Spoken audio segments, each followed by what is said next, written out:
तर ते आमचे दीपक केसरकर साहेब पाठिंबा देतील अशी माझी तरी भावना. कारण का जेवढे वर्ष मी त्यांना पाहतोय, त्यांचं राजकारण पाहतोय, त्यांचा राजकीय प्रवास पाहतोय, आता बरोबर असलो किंवा अगोदर विरोधात असतो तरी आम्ही जो काय त्यांचा प्रवास पाहिलाय ते प्रत्येक बाबतीमध्ये राजघराण्याच्या आशीर्वादाशिवाय पुढे काहीच बोलत नाही. बोलताना दिसले का कधी? नेहमी राजघराण्याचा आशीर्वाद बोलतात ना. मग आताच काय झालं नेमकं? आताच कुठे पाणी मुरलं? उलट त्यांनी बोललं पाहिजे होतं, श्रद्धाताई ह्या माझ्या मुलीसारख्या आहेत, माझी मुलगी आज नगराध्यक्षाच्या उमेदवार म्हणून तिथे उभी आहे, म्हणून माझ्या घरातल्या मुलगीसारखी अगर श्रद्धाताई तिथे उभे असेल तर मी राजकारण हे बाजूला ठेवीन. एक निवडणूक माझ्या पक्षाच्या नावाने नाही लढलो तरी मी श्रद्धाताईंबरोबर उभा राहणार, ही भावना दीपक केसरकर साहेबांनी व्यक्त करायला पाहिजे होती. ते जबाबदार आहेत, सिनियर आहेत. मी वारंवार त्यांना 2-3दा भेटलो ते मला साहेब त्यांनी इच्छा व्यक्त केली आहे केसरकर साहेब, आपण एकत्र आलो पाहिजे, बोललो पाहिजे, पाठिंबा दिला पाहिजे, आपण ह्या बाबतीमध्ये राजकारण करू नये. तुम्ही बोला त्यांच्याशी, माझ्यापेक्षा तुम्ही त्यांना चांगलं ओळखता, तुम्ही त्यांच्या जास्त जवळ आहात. आम्ही तर आता लखमराजेजींमुळे हळूहळू आमचा संवाद वाढत चाललाय, पण तुम्ही तर वर्षानुवर्ष राजघराण्याच्या जवळ आहात ना. मग का नाही तुम्ही बोलत, का नाही पाठिंबा देत? ह्या गोष्टी फार बारकाईने आपण विचार करायला पाहिजे. राजकारण, समाजकारण हे सिंधुदुर्ग आणि सावंतवाडीच्या अस्मितेच्या आणि प्रतिष्ठेच्या पेक्षा मोठा असताच कामा नये. ह्या भावना माझी आजच्या निमित्ताने आहे, असताच कामा नये. शेवटी आपण आपली प्रतिमा, आपण काय संदेश देतोय ह्या गोष्टी खरं म्हटलं तर महत्वाचे. पण एक पण तुम्हाला सांगतो सगळ्या, किती दीपक केसरकर साहेबांनी उमेदवार उभा केला ना, त्यांचा पाठिंबा हा श्रद्धाताईंनाच आहे हे मला चांगलं माहिती आहे. काय विषय आपापसात काय बोलतात, गपचूप काय बोलतात, आमची पण माणसं आहे, आम्हालाही कळत आहे. आम्हालाही चव्हाण साहेबांनी पालकमंत्री बनवलंय, आमची पण यंत्रणा आहे. एवढा वर्षी पोलिसांच्या एवढा बरोबर काम केल्यानंतर आम्हालाही पोलीस माहिती आहे कशी यंत्रणा चालवायची. म्हणून हे बोललो तर चुकीचं ठरणार नाही की श्रद्धाताईंना मत म्हणजे दीपक भाईंना मत असं म्हटलं तर चुकीचं ठरणार नाही. होऊन दे टाळ्या बघा.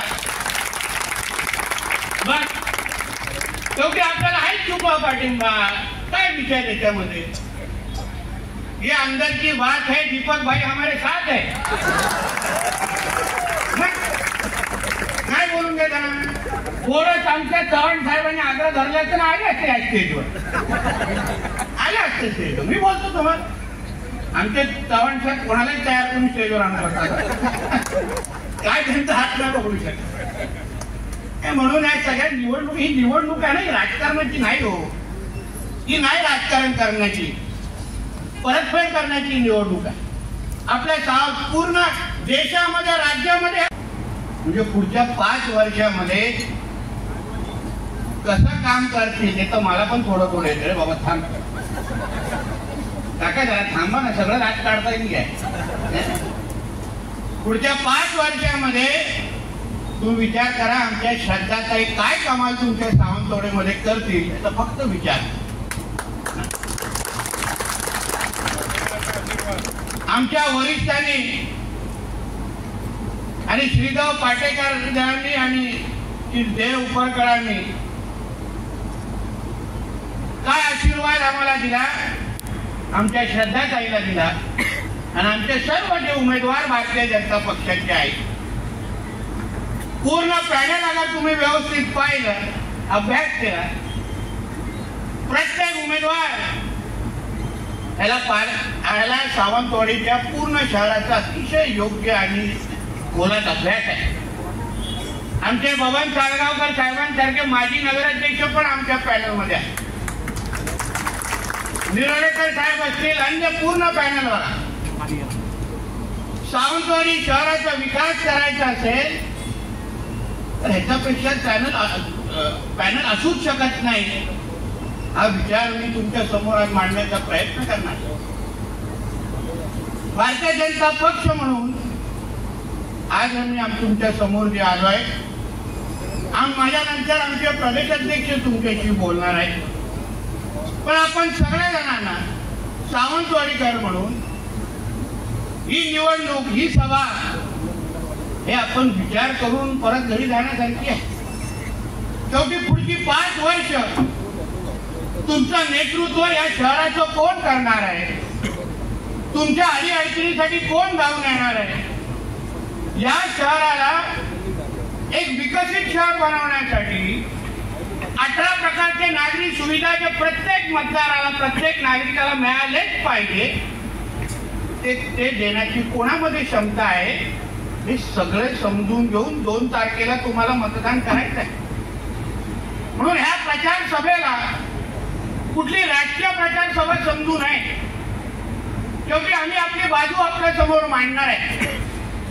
श्रद्धाताईच का तुम्हाला तुम्ही मतदान करावं त्यांना, आमच्या बाकीच्या उमेदवारांना तुम्ही का मतदान करावं, हे मतदार म्हणून तुम्ही सगळ्या जणांनी विचार करावा.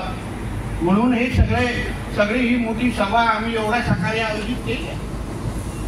तुम्ही मतदार म्हणून फक्त विचार करा. श्रद्धाताईंच्या भाषणामध्ये, विचारांमध्ये त्यांनी काय काय विषय फार बारकाईने मांडलेले आहेत, समजून घेण्यासारखे विषय आहेत. ही निवडणूक सावंतवाडीच्या अस्मितेची, स्वाभिमानाची आणि प्रतिष्ठेची आहे. सावंतवाडीकर म्हणून तुम्हाला मतदान करत असताना तुम्ही ज्यांना मतदान करणार आहात त्या श्रद्धाताई फक्त उमेदवार नाही आहेत. ज्या राजघराण्यातून त्या येतात त्यांचा आणि आपल्या ह्या सावंतवाडीचा अतूट नातं आहे, वेगळं नातं आहे. कदाचित अगोदरच्या पिढीचे जे लोक आमच्या समोर इथे उपस्थित आहेत ते माझ्यापेक्षा चांगलं बोलू शकतात की सावंतवाडीला खरी ओळख कोणी दिली असेल तर आमच्या ह्या राजघराण्याने दिलेली आहे. राजघराण्याने दिली तेव्हा कदाचित आम्ही राजकारणामध्ये पण नसू, पण सावंतवाडीच्या प्रत्येक गरजा, सावंतवाडीचे प्रत्येक गरज ओळखून रस्ते, पाणी, वीज, आरोग्य, शिक्षण या सगळ्या बाबतीमध्ये कोणी नियोजन केलं, कोणी पहिला विचार केला, कोणी पहिला विचार केला की माझ्या ह्या सावंतवाडीमध्ये दर्जेदार शिक्षण संस्था उभी राहिली पाहिजे, हे सर्वात पहिला विचार कोणी केला असेल तर ह्या राजघराण्याने केलेला. त्या राजघराण्याने आरोग्याची व्यवस्था, पाण्याची व्यवस्था, प्रत्येक बाबतीमध्ये ह्या लोकांनी, या राजघराण्यांनी दूरदृष्टी घेऊन आमच्या ह्या शहराला पुढच्या 25-50 वर्ष अगर आम्हाला पुढे घेऊन जायचं असेल, आमच्या सामान्य जनतेच्या गरजा भागवायच्या असतील, तुम्हाला आमच्यासारख्या आत्ताच्या भावी पिढीला एक चांगलं राहण्यासारखं शहर द्यायचं असेल तर ही वर्षानुवर्ष, पिढ्यानपिढी अगोदर झालेली प्लॅनिंग आहे, त्याच्या अगोदर झालेला विचार आहे. जेव्हा ना तुमची मतं हवी होती, ना काय अपेक्षा होत्या, ना काय राजकारण होतं, फक्त एकच विचार. ते राजकारण म्हणून आम्ही आमच्या लोकांसाठी, जनतेसाठी आम्ही काय करू शकतो, त्यांच्या मूलभूत गरजा कसा भागू शकतो